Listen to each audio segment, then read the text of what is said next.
Hey, you guys, Trisha Turner here. It's Tuesday afternoon, 12 o'clock Central Time. This is Walk Away Wealthy. This is 3 years running every Tuesday, almost without missing a beat. And the purpose of this podcast is to bring you positivity, of course, and to bring you ways to either help improve your business, your life, or both. So it's Walk Away Wealthy with wisdom and knowledge. And I have a really cool guest on the show today. I've known him for years, and now we're working together within the same company. Erik Hatch is my guest, and I'm super excited. Hi, Erik. Oh my gosh, 3 years of doing a show? That is crazy commitment. Most people do podcasts and shows for like 2 months and they're like, oh, it's way harder than I thought. And look at you, 3 years running. Congratulations. That's a huge win. It is. And I'll tell you what, it is a lot of work. And I took about a month hiatus about 3 months ago. And I was like, I'm taking a month off and refocus. And I started really like going deeper into people's stories. But outside of that, we're on every week, somebody different sharing their story and hopefully encouraging and inspiring others like you're going to do today. Oh, I'll do my best. I hope people are looking for grooming tips because I shower daily. I occasionally shave my face. So I feel like I'm ready to help whoever is listening. I love that. Well, Erik, because there may not be everyone out there that knows you. If they don't, I'm super surprised. So let's kind of give them a little bit of your backstory. I would love for you to tell everybody where you are in the world. Of course, you're in real estate, kind of, and a little bit of your backstory, how long you've been doing business. You bet. So I live in Fargo, North Dakota. Most people are familiar with the movie or the TV series, and my goal is to try to buck that assumption that most people have. It is such a beautiful film and such a beautiful TV series, and they're right about how cold and tough it is here, but the people are just the most fantastic. So I'm born and raised in this community. I am a recovering youth minister. I spent about 10 years in the ministry post-college, which was such a passion and a drive for me. But halfway through that calling and that career, I was completely flat broke. I had no money and bills just compounding mightily. And so I started in real estate in 2006, got my license. And I don't mean to brag, Trisha, but I sold 0 houses my first year in real estate. What a guy. I was a part-timer and didn't know how to sell a house. I didn't know the difference between a 2x4 and a 2x6. It was all just wood to me. So nonetheless, I found my way through my second year. I sold about 10 houses, and then I joined a real estate team, and joining that team gave me a lot of confidence and a lot of courage. I was able to hone in on my skills. And in 2010, I took the leap and went back on my own. 2011 went full-time into real estate and part-time into the ministry. So I kind of flip-flopped it. And we just poured some gasoline on the fire from there. So I sold 52 homes, my first year as a realtor. And then I did what everybody's supposed to do, and that is start a real estate team. But those are really different skills of being able to actually sell houses and lead people. And so I failed massively. We had a big team. We were 13 people, went from 1 person to 13 people in the course of 12 months. We sold 192 houses that first year, but I was 113 of those. And so I knew how to sell houses, but I didn't know how to help other people. And the next year I was given the gift of starting over. My brokerage kicked me out because we were such a mess internally and externally. It was sloppy and inefficient. And I recognized that I wasn't living my true calling, and my true calling was to help lead people. I knew how to sell houses and I knew how to lead people, but I never married those two things together. And so, after being given the gift of starting over, I opened up my own brokerage. I sold 149 and 153 homes personally in my top years. And that was without a showing partner. That was without DocuSign. That was just a lot of tenacious drive and energy, because I haven't now sold houses for 9 years. When my daughter was born in October of 2014, I got out of production because I said, I want to be the dad that I never had. And so I focused in and really tried to give everything. But this second time around, when I got kicked out, Trisha, I rebuilt everything, and I made sure that I was only successful after my agents were successful. And so poured into training and development and hiring right and being a great leader for them. And although I don't get it right all the time, I'm really proud of what we've done, because in the last 10 years now, since I started over, we've sold about 7,000 houses in little old Fargo, North Dakota, where our community is 250,000 people. Our top year was in 2021. We sold 1,024 houses. We had a 9.5 to 10% market share at that time.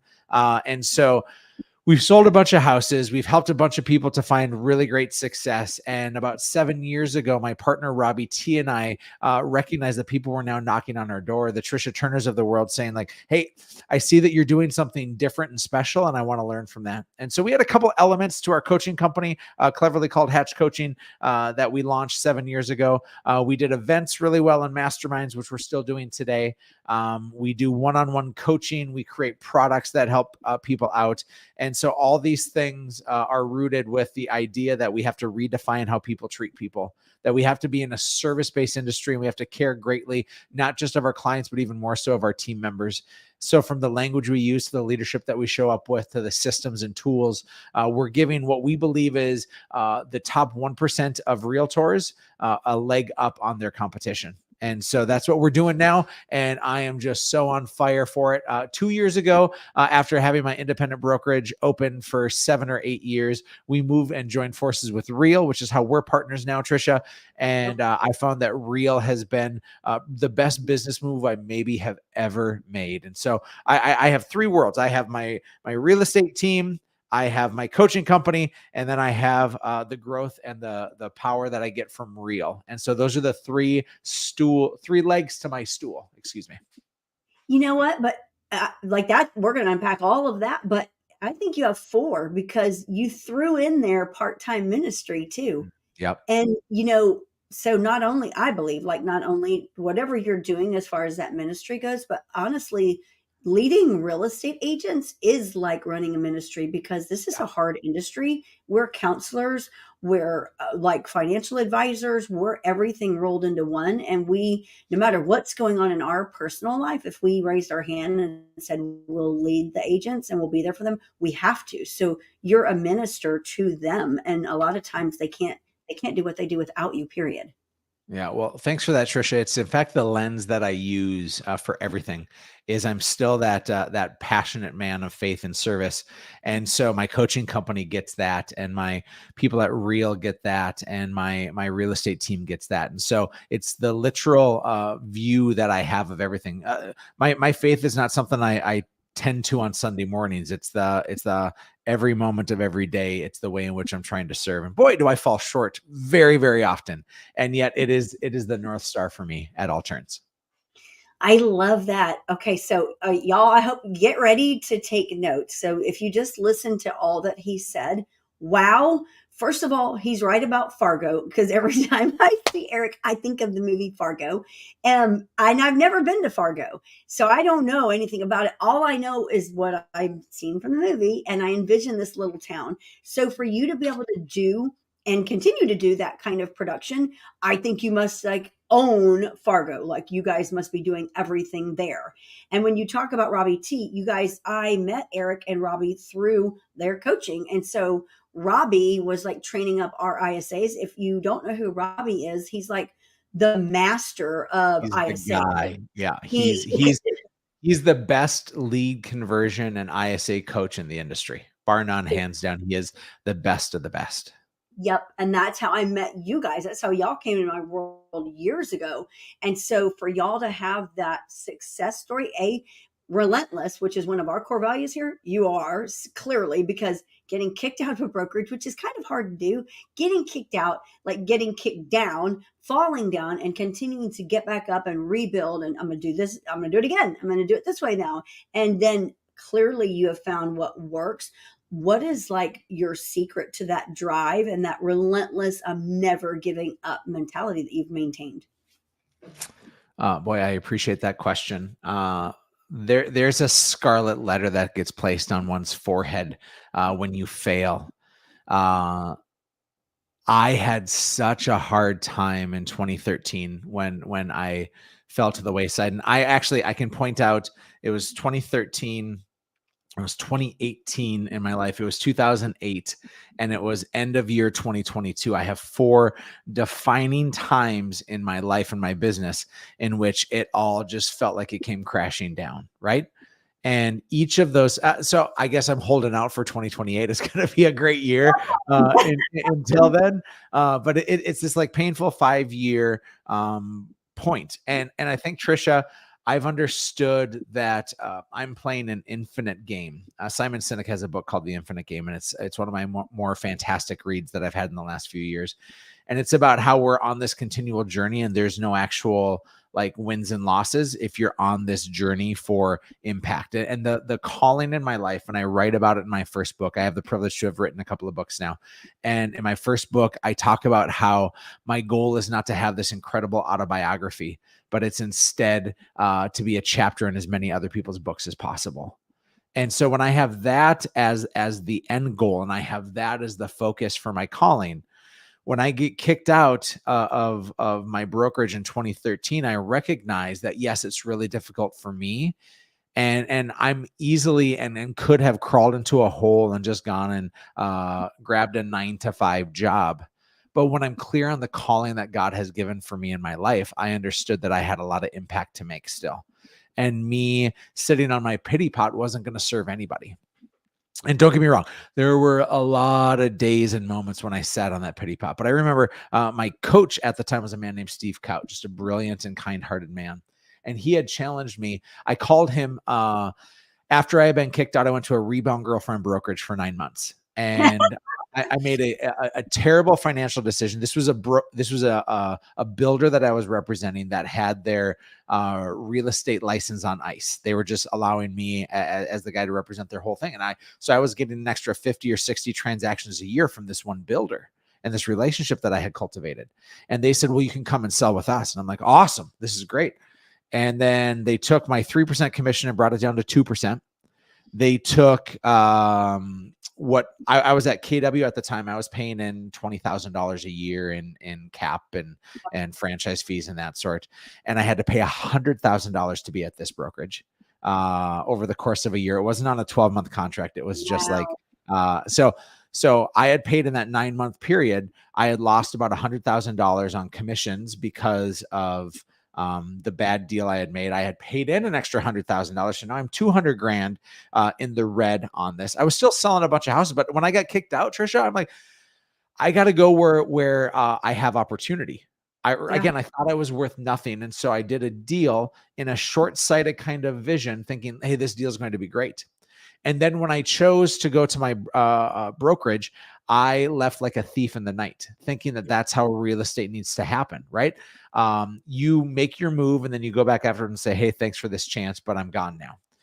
And this gentleman was really offended with how I handled that situation.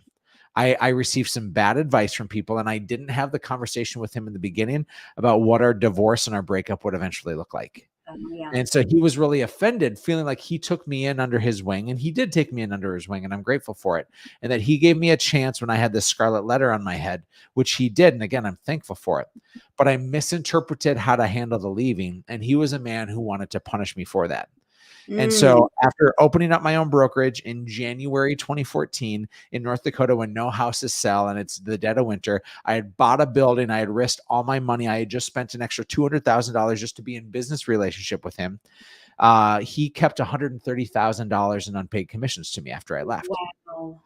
And so here I am, over $300,000 in the hole on this. And this is the start of, don't get me wrong, $300,000 is always a lot of money, but at the start of my real estate launching, and I'm only 2 years out from being a full-time youth minister, like this is all like, I'm 1 foot in the, I'm about to file for bankruptcy bucket. Sure. And I'm talking with my coach, Steve, and I'm telling him, and I'm on the side of a road crying during my coaching call, like, Steve, how am I going to do this? And he's like, Erik, you have every right to sit on your pity pot. You have every right to feel bad and sad about what has happened. But you also have to understand that you have been given a calling from God to impact people. And you can never make that impact while you sit on your pity pot. And it was the amazing advice given to me at that time, where I went to bed saying, this is the last day I want to feel like this. And I was spending all my time looking in the rearview mirror, regretting the decisions I had made and feeling sorry for myself because of where I landed in that moment. And I woke up the next day saying, I got to come with a fire in my belly for my team. My team was about 10 people at the time. I need to come with a fire in my belly for my team, and I need to ferociously go after the opportunities that are ahead of me, because it always feels bad to chase after old money and to fight against a full-time a-hole. And Oh, yeah. so I moved forward, and I have never once regretted that. Even though I could have put up a stink and whined for a while, I recognized that my world needed to be best served by my actions forward instead of my holding on to what was. And that, I would imagine, the now competitor, is that still in your same marketplace, right? He is. He still has a company in which he is building homes and builds a nice home. And so I think that the buyers and sellers of the world are happy. But he's burned through a lot of agents like me, and we all have war stories to tell. And that's crazy, because at that time of your life, like, that's a substantial loss. And then to, like, hold on, I just bought this building, and this is my vision. And to put your faith and your trust in God and be like, I'm going to let go of what I thought was and move forward, is huge. And I freaking love that. So then what was it that just catapulted you to such levels of success? Because you guys have, like, been, like, killing it consistently. Oh, thank you. Yeah, that was really the change, and I got really clear on what it took to have a team be successful. I'm a former KW agent and a student of MREA, the Millionaire Real Estate Agent book, learning how to grow a team. And it talks about the splits you should give, and it talks about the money that you should make, the profit margin, and it gives you all of those parameters. It tells you what to spend on your lead generation and everything else. So it's a really good blueprint for what a structure should be like for a real estate team. But I was missing the heart of it. And the heart of it is how to lead people and how to help them be successful, and how many trainings does it take, and what kind of hiring is necessary in order to get there. My partner, Robbie T, and I wrote a book last year called The Perfect Real Estate Agent Blueprint. That's a literal complement to, and it's this idea. And by the way, I want to give all your listeners a free copy of the book, Trisha. So before we're done here today, I'll give the instructions on how they can get a free copy of the book. Love that. Yeah, well, if we're not given value, we're doing things the wrong way. Because I have been a product of ripping off and duplicating all the people that came before me, and had a chance to share in this industry, and so I was doing just that. But I recognized that I needed to figure out how to hire the right people. Okay, it's 3 steps. It's really simple steps, but it's not easy. Simple, not easy. Okay, the first is to get. I think that so many people talk about how we just bring on a whole bunch of talent and we hope that they work out. That was my strategy when my team collapsed. Is I had hired anybody who could fog a mirror and say, and they said that they wanted to be in real estate. And then I would even as I would follow the recruit select process, where I would do all these interviews, but I actually never filtered people out. I just went through the motions of it. And so I would have people land on my doorstep where I thought, boy, I hope they're going to be successful. Trisha, think about this. If you're going to hire an admin at the expense of $40,000 or $50,000 a year, when you factor in, oh my gosh, I'm going to be paying $3,000 or $4,000 a month, I'm going to be diligent in this hiring process. I'm going to check references, and I'm going to do 2 or 3 or 4 interviews with them, and I'm going to make sure that they feel right. And then, like, we're going to take all these steps to be really cautious, because this person is going to cost us $3,000 or $4,000 a month. And that's commonplace for so many people when you are hiring someone. But when it's hiring agents, we've treated that very differently. We say, well, you have your real estate license and you tell me you're hungry, so come on in and I hope you'll find your way. I'm going to throw some training at you and see if you're hungry. But the financial irresponsibility, along with the emotional, distraught, chaotic environment that creates, is something I never wanted to subscribe to. So the financial irresponsibility is this. Let's take an average commission of $10,000. I think that in our heads, we're going to say, you know what? On a 50-50 split, that agent's going to make $5,000 and I'm going to make $5,000. And so if I throw them 20 quality at bats over the course of a year, which is not a lot, but I'm going to throw them 20 quality at bats. I bet they're going to close like 15 of them, and they'll make $75,000 and I'll make $75,000. And that's awesome. But realistically, if I throw to a new agent 20 quality at bats, they're going to close 5, maybe. Yeah. Yep. Maybe. Probably 2 or 3. And Yeah. so they're going to make 25 grand and I'm going to make 25 grand. But I also lost some really good long-term relationships with clients, and I harmed my reputation. And I also had an environment where this person now is gasping for air, trying to make it as a realtor. And I'm just throwing them irresponsibly at bats. Now, the same financial investment for this agent is what I've made for my admin. And yet we've treated those with very different rhythms in the past. When we made our change in our pivot in 2013, and we recognized that we couldn't be irresponsible with who we brought on, we made sure that we hired people that we found to be the right culture fit. And culture is not about being nice. I want to be really clear.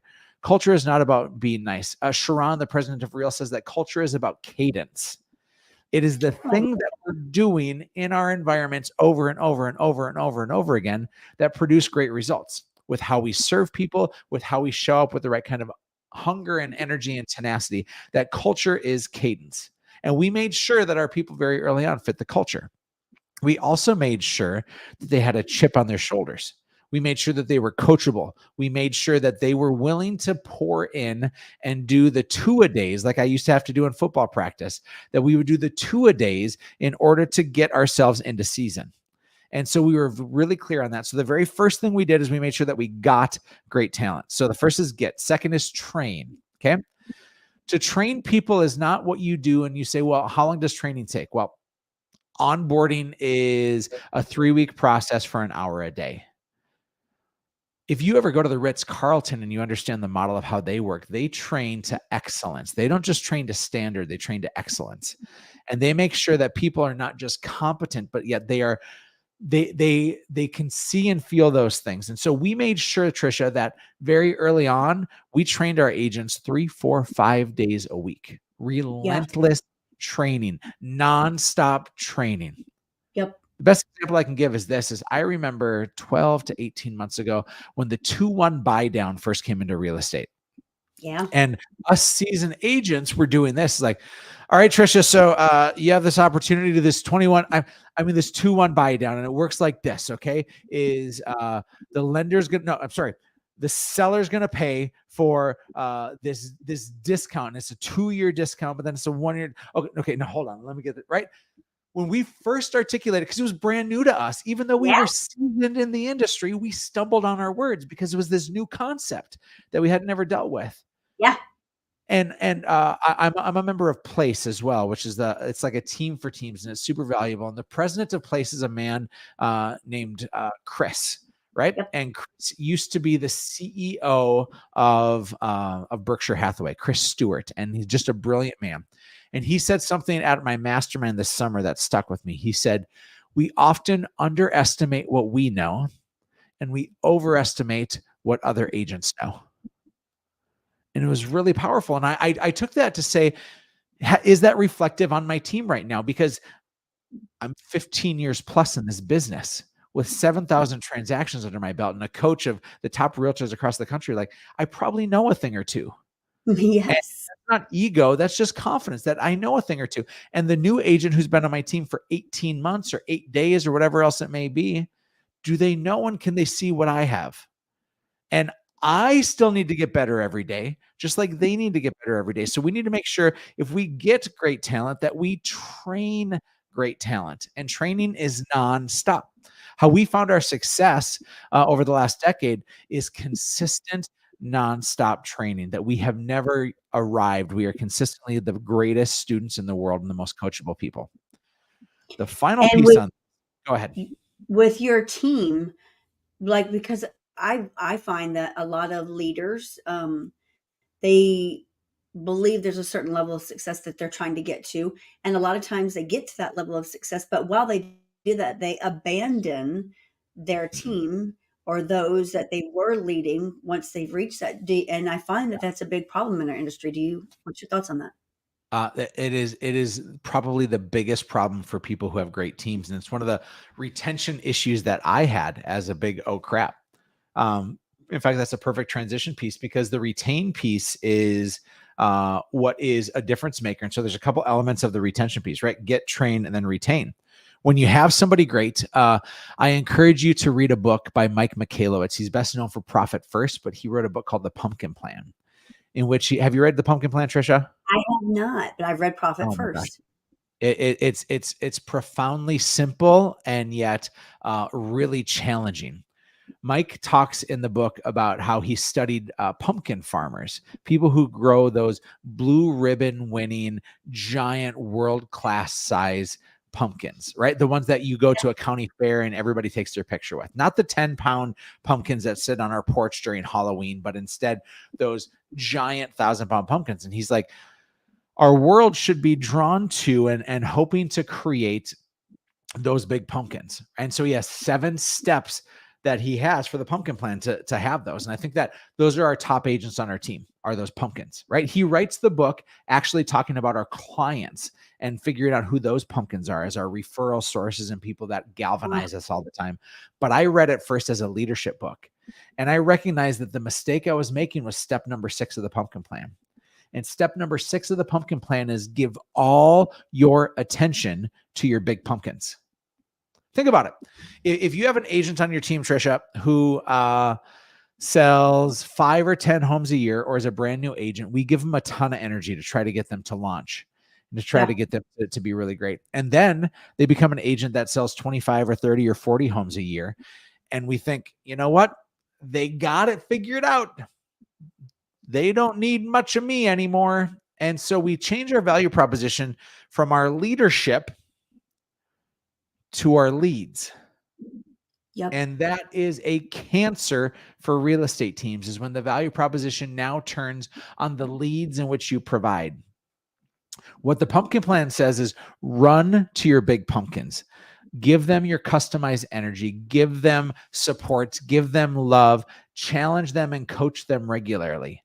If you can take them from good to great, is far better than taking somebody from no good to good.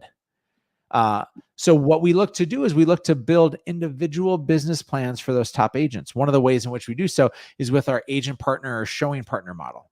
That is, I believe, the game changer in this industry, that tells people of the world, like, hey, you shouldn't grow a giant mega team. And I want to be clear with you all. And Trisha, I assume your audience are everyone from solo agents to people on teams to people that have their teams. And I will tell you that over 95% of people that have large teams should not have a large team. I agree. Because it takes a loose screw and an insane passion in which to pour into those people. It takes so much sacrifice of time and energy and money and patience to help them to be massively successful. What is a far better route for most people, including high-performing agents on teams, is not to go and to do it on their own, but instead to form what's called a micro team. A mega team is a whole bunch of agents where you hope and you pray that they're going to be successful. Yes. It is painful. A micro team is taking somebody who's already productive and you build leverage with them and underneath them. So you're bringing on an agent partner, a licensed salaried agent who can get their best chance at starting by getting an internship with that top performer. Now, that internship lasts 1 to 2 years and they have to graduate out of it, but it's a chance for them to get a chance to touch 30, 40, 50, 60 deals in a year instead of 3, 4, 5, or 6. Yeah. So here, look at this. Everybody wins in this. When you bring on an agent partner, Trisha, let's say you're an agent on your team selling 35 homes a year, right? 3 houses a month is a serious amount of business in the Houston area. You're left to say, all right, Trisha, you as the team owner, you want to grow and you want to add 100 more transactions to your bottom line. Well, for new agents, if a new agent is going to sell 5 homes in a year, that means you got to bring on 20 new agents. Oh, yeah. Oh my gosh, hard pass on that. Or you take that top agent and you get them one agent partner, and that one agent partner will help to sell 20 to 30 more houses. Let me show you how. Okay. So they're coming on board with that agent who's selling 35 homes. And they're a full-time salaried agent. They have 3 jobs. And this is how we built everything that we built, is we found our top people and we went deep instead of wide. Okay. So When that full-time agent is there, they have 3 jobs. The first is to leverage their top agent. All the showings, all the client communication, those things that are minutia killing. You can't tell me that our value is in how we open a door. The top agents, our greatest value is in navigation, in guidance, in coaching, and in negotiation. Opening a door is like list number 17 on that. But think about how much time our top agents spend driving around the greater Houston area or Fargo. Fargo is not a big city population wise, but we actually have more square footage than Boston or San Francisco. There's a lot of places to drive. And so if you can put that time back in the hands of a top producing agent for them to lead generate, that immediately is taking that agent from doing 35 deals a year to maybe 45 or 50. You've added 15 transactions to their bottom line. Yep. So the agent is going to win. Remember, there's 3 things. First is their job is to leverage their top agent. Their second job is to now train and develop. You're literally going to pay them to train and to develop. It's a huge opportunity. The third job for them after they've done the first 2 is to actually lead generate their own sphere, their own database in the pond that you maybe have, working every open house they possibly can. And the great news is when they come in, because they're a salaried agent, if they brought in and said, hey, look what I did. I brought this new buyer ready to go for you. Well, you're paying that person like a 15% commission split because they haven't earned the right to do the whole transaction yet. And you're paying them a salary on top of that.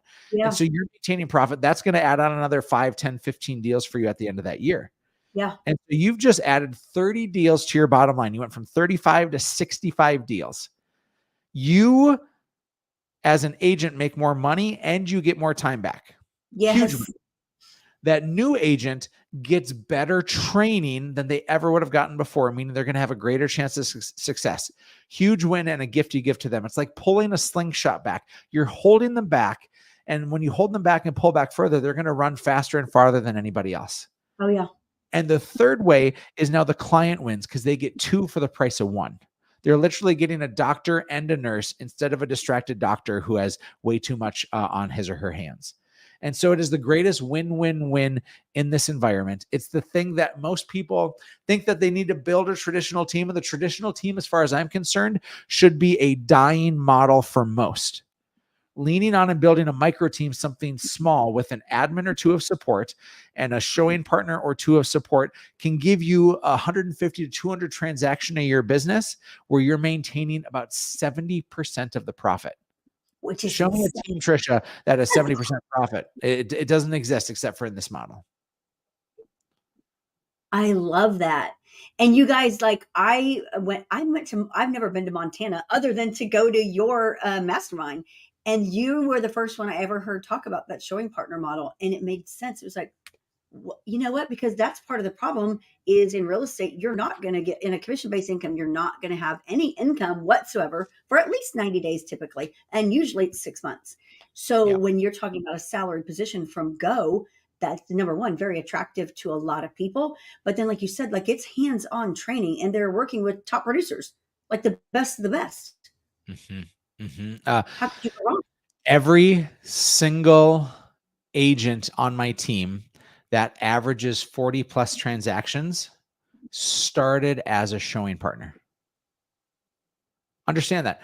That is such a rarity in this industry is to have an agent on a team do 40 or more transactions in a year. And every single one of them on my team started as a showing partner, which means that they got the best training that money could buy.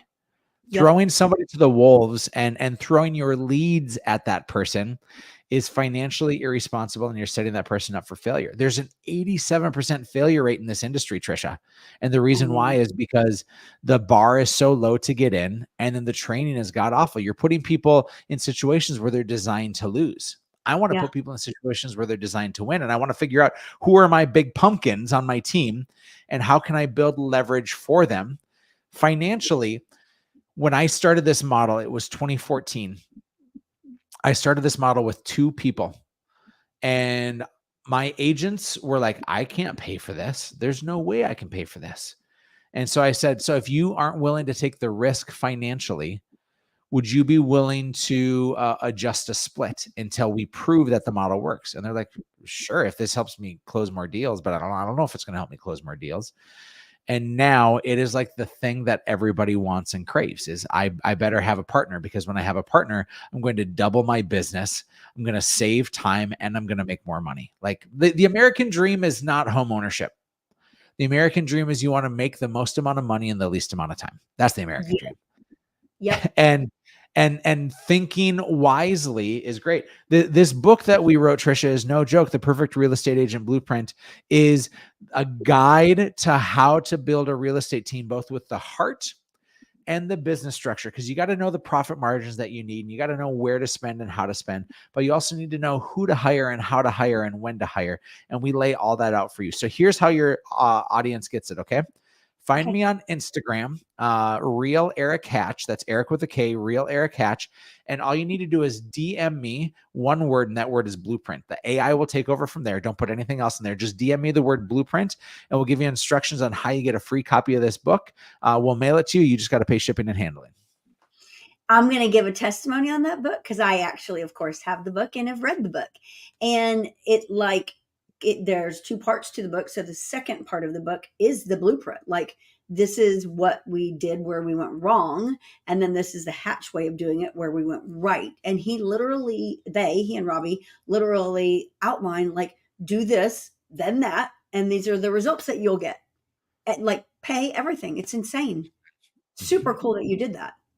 Well, I mean, we don't make a dime off the book. I want to be clear though, is if I see that somebody in their world goes about it the right way, what happens is the reputation of realtors improves. Right now, there's a stigma on realtors being. I just got a new car this last weekend. It was god awful painful. It was really, really rough. My entire experience with the dealership and the salesman and the poor communication and the things, I got told one thing and another. And like, I walked out of there and it continued to compound the idea that car salesmen are just, ugh. And Garbage. realtors have that same stigma on it. Not Yep. that we are failing all the time, but when we fail once, it is loud.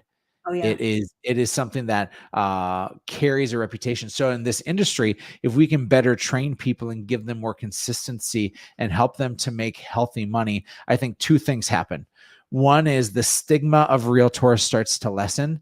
And number two, if we can be a voice for generosity and we can be a light for Christ, and if we can do that, my guess is we're going to draw in more people that are going to live lives for the kingdom that you and I believe in, Trisha. And so for me, I'm going to give it all away for free because I simply think that people can go and they can change their stars with the right kind of alignment. And I am on fire for the right partnerships. It's why I'm at Real. It's why I'm at Place. It is to be aligned with the right people, because if you want to go fast, go alone. If you want to go far, go together. But you can go fast and far when you have kindred spirits. And that's what I'm on the mission for.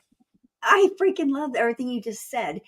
Okay, y'all. So this leads me to another question that I've been like sitting on for 2 years now, because you've been with Real, what, 2 years now? Yep. Yeah, I joined in late August of 2021. Okay. And so for you guys that have been following my story, you know, I had my own brokerage. Then I was with EXP for 5 years. I am a broker, but at every big box company out there. I just recently left EXP. It's probably been 6 weeks or so now, to go to Real. Not that there's anything wrong with EXP at all. It was something that here in the Houston market, a vision that I have, and alignment with the right people doing the right things, just it made sense for me to make a move. And I had been looking for something different for about 18 months now, and just really didn't know about Real. However, Erik, you guys, when y'all moved over, because y'all are in my world, I saw y'all go to Real. And number one, I was like, Hatch Realty was huge as an independent brokerage. Like, y'all were, hugely successful doing your own thing in Fargo. Like, so you got market share down in Fargo of all places. Why? And I thought at the time when you did it, I was like, why would Erik go to Real and not EXP? Because of course I didn't know the model, number one. Mhm. Tell me about that. Because I was going to reach out to you and go, Erik, Yeah. why? I never did. So Yeah. now I'm asking, Erik, why? I got asked to join EXP, boy, hundreds of times probably. And I have a lot of love and respect for EXP, and some of my favorite people in the industry are there. We have a fun little back and forth always on, it's cooperation, and we want each other to win, but we also selfishly want ourselves to win too. Like, And, and so I'm a guy that trusts my gut and I trust my prayers. And I saw what EXP had done, and I think that the industry as a whole had FOMO not being a part of it, seeing yeah. seeing revenue share and seeing stock growth and seeing the excitement of building something new and being a part of a new revolutionary type of brokerage. I saw all those things happen. I'm like, oh my gosh. I first said, did I miss the boat? But then I'm like, well, is it too late to get on the boat? And so I prayed and I said, is this where I'm supposed to be? And my gut never once said, no, this isn't where you're supposed to be. This isn't for you. And Robbie and I were in conversation for forever, understanding like, hey, we see that the industry is changing. We need to be really competitive with our model on attracting for our team. And we need to set people up for huge success. And if there's a way in which we can help our agents to have ownership in the company, and if there's a way in which people can benefit in more ways by having ownership in title and mortgage and insurance and revenue share and all these things, like it would be irresponsible of us not to lead people there. And so we were in conversation with a vendor casting this vision, and they said, have you heard about Real? We're like, no, we haven't heard about Real.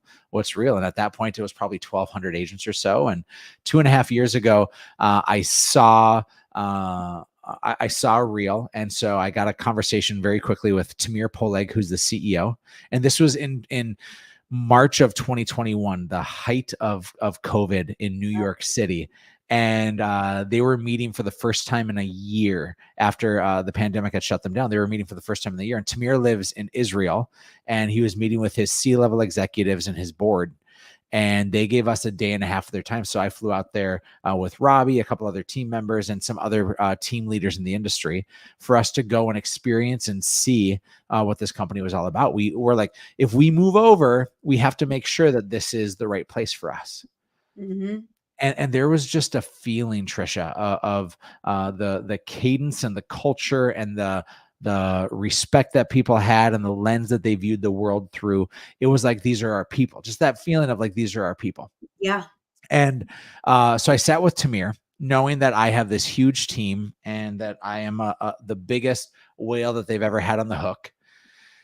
And I, with guts, I'm like, all right, Tamir, EXP has offered me through some people, they've offered me about 7 figures to sign on the dotted line. And a company named Fathom had offered me a bunch of money to come over as well. I'm like, what can you do for me? And Tamir said, Erik, if our relationship begins and our marriage begins because I offer you the nicest dowry, it doesn't mean we're going to have a great marriage together.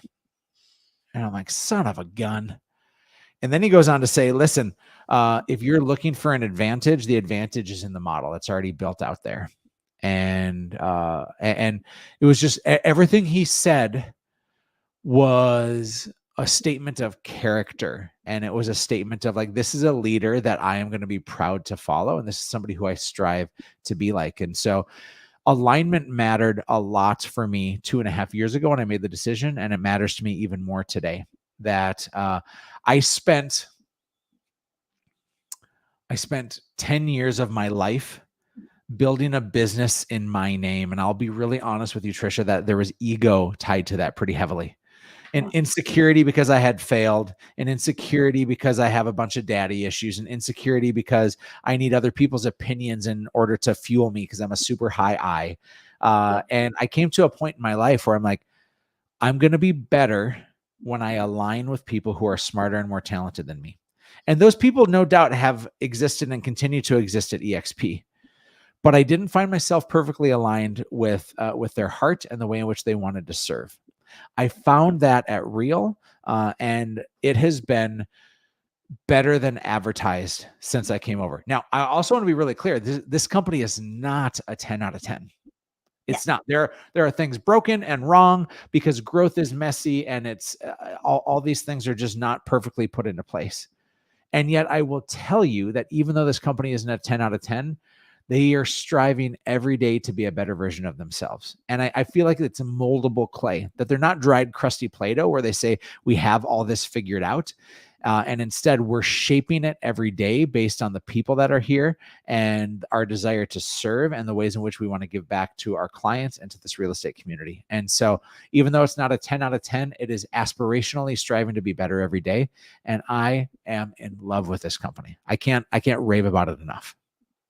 I'm so glad I never asked you that, because y'all, like, these are unedited. He has no idea what I'm going to ask him. I have no idea what I'm going to ask him. I interview people. I've been interviewing people for 7 years. Like, I never know until it comes to my mind. Like, and with what you just said, I hope y'all are writing stuff down. Like, he just used better than advertised. I freaking love it. I'm gonna steal that and use that. Better than advertised. Like, when you said what you just said, number one, here in the Houston market, Compass, they grew pretty fast by throwing Mhm. money, buying their talent, and locking these people in. And most of the people I've talked to that accepted this agreement, they're not happy, but they can't give the money back either. It's money Mhm. that has been spent. And so they're in a situation where they're not happy. They're like, I can't wait till my time is up so I can leave. And it's like, Yeah. who wants to exist like that? Like, that's not why we're here. That is not our purpose. I know Mhm. that. It says to whom much is given, much is required. I love that you turned down money for integrity, because Mhm. that's what you did. I have a gal who came over to Real recently, and her team has been going through some really painful things. And I think she's lost 5 or 6 agents to her local KW market, who has offered cash incentives for people to come over. Yep. And I've always been in this interesting place because I want to feel pretty and I want to feel pursued and I want to feel wanted by people. And cash can talk really loudly. But if I'm being wowed and wooed by that cash incentive, um, I'm not sure that like that's like saying, "Hey, the sprinkles on this cupcake are really good, but like I got to make sure it's a good cupcake. I got to make sure it's good frosting." And sometimes you'll find something where the cash incentive is just a simple accelerator and there's still a really great company behind it. What I've seen in the industry as of late is when there is a large cash incentive or a waiving of fees or anything else, that there is usually a lack of value that comes associated with that. Yep. And so if we're wise enough to play the long-term game, Trisha, you moved from EXP to Real, very similar fees and structure. So there wasn't a financial, oh crap, outside of the abandonment of some stock that you probably had to experience. I Right. went from being an independent broker, paying no dollars to anybody, to paying in with a team of 55 people, cumulatively over $100,000 a year, Yeah. because we recognized that this wasn't about the cost, it was about the value. Yep. And when we saw that we could spend a little more and get exceedingly high amounts of value associated with that, it became a no-brainer. It was one step back for 10 steps forward. Yeah. And so for those out there who are being offered incentives, I want to make sure that the value is there long term, because the pain of moving is a real pain. It's a Oh, pain it in is. the butt. It's a pain for lack of energy and focus on your business. Maybe you'll say, what is this going to cost me in terms of the dollars and cents short term? But we fail to miss how much momentum we have lost when we reshift. And so when you do make the move, make sure it's the right value. I love that. You guys, I don't want us to run out of time. So we definitely, I hope you're number one, like getting so much knowledge, because that's what the purpose of the show is. And I hope you DM him and get that blueprint, because you're a fool if you do not. Again, I have it and it's amazing. Erik, let's talk about the market, because there's so much talk about the market, the state of the Yep. market. We're in a crash. What's going on there in Fargo, North Dakota? What are you guys experiencing? And then let's talk about your predictions for fourth quarter in 2024. For sure. The market right now is about 3.5 months of absorption rate. And so that's a pretty balanced market. But having experienced what we did through the height of COVID, it feels painful. Yeah. The normalization of today's market feels painful. And the reason why is because we were so used to the new rhythm and the speed of things. Home values are maintaining in Fargo, which is good. But what we're seeing is the price of homes was aspirational Sellers were putting, I hope, I want, I think. I saw somebody recently say that buyers think it's 2010 and Yeah, sellers think it's 2021 right now. Uh, true.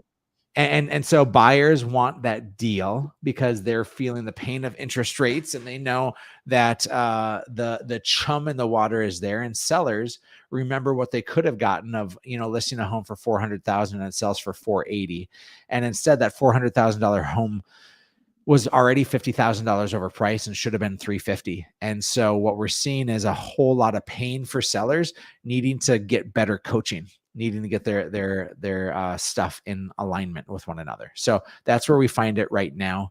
As for the vision of what I see, I think quarter 4 and quarter 1 will be our most painful quarters that we've experienced as business professionals.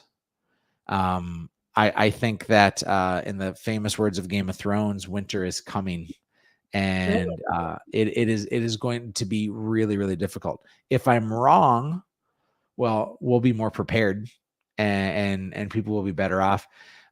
If I'm right, and I hope I'm not right, but if I'm right, we're going to see a continued elimination of agents.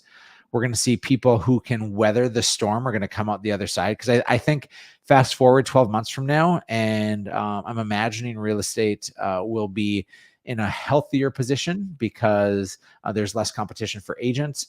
I think that buyers and sellers will have gone through some tougher times, and so they're maybe a little more weathered for the storm and ready to go. And I think that there's a lot of opportunity to come through this, but it's going to be really tough. I think people should cut expenses right now. I think people should double down on their lead generation efforts. They got to fill their pipeline a lot more. They need to get a lot more people who they're touching on a regular basis. I think that we have to show up with way more empathy for our buyers and sellers, and understand that they're there. But then also our job is to redirect, because if we just allow somebody to continue to exasperate on the problems that they're feeling, it's not going to be a way in which to help them achieve their dreams of buying or selling. And so we need to both meet them with empathy and make sure that we listen exceedingly well. And then we need to redirect back to what their original motivation was in the first place, because people are making moves right now because of emotional reasons, and we need to be incredible caretakers of those emotions right now. Yeah, I love that. What's your thoughts about interest rates? Up, down, staying the same? What do you think? I mean, we're about 8% right now. Yeah, I never would have guessed we would have gone to 8. So it's really difficult to I know. difficult to predict. I saw a whole bunch of experts are saying quarter 4. There's one more rate hike that's coming, and then they think it'll trickle down from there. I've stopped trying to guess on that, and really I have. I'm in this mode now where I'm trying to prepare for the worst and hope for the best. And so preparing for the worst means I got to cut expenses, and I gotta really tighten the screws, because we're gonna have a tough winter to get through. I love that. You guys, again, Erik Hatch has been around forever. You've heard his story. If you didn't catch this from the beginning, go back and watch this. Oh my gosh, because he has a story to tell. You guys need to reach out to him. He's a giver, he's a servant. Like, he's here not to line his pockets, he's here to serve and help others live in abundance. We hashtag everything better together in all things because we believe in that. And I'm super excited to be growing business together now under the Real Brokerage umbrella that we're all under. I think it's the coolest thing ever, and the best is yet to come for sure. I love it. Trisha, I appreciate being on your show. This is super fun. And if anybody out there is watching, again, if you go to Instagram, Real Erik Hatch, ERIK, Real Erik Hatch, and then just DM me the word blueprint, and you'll get a free copy of our book. I love this. I'm thankful for your friendship. I'm thankful for everything that we have going on. I'm thankful that we're in business together. Thank you for being here today, Erik. It's a joy. God bless. Yeah, God bless. You guys have an awesome day. Bye, y'all.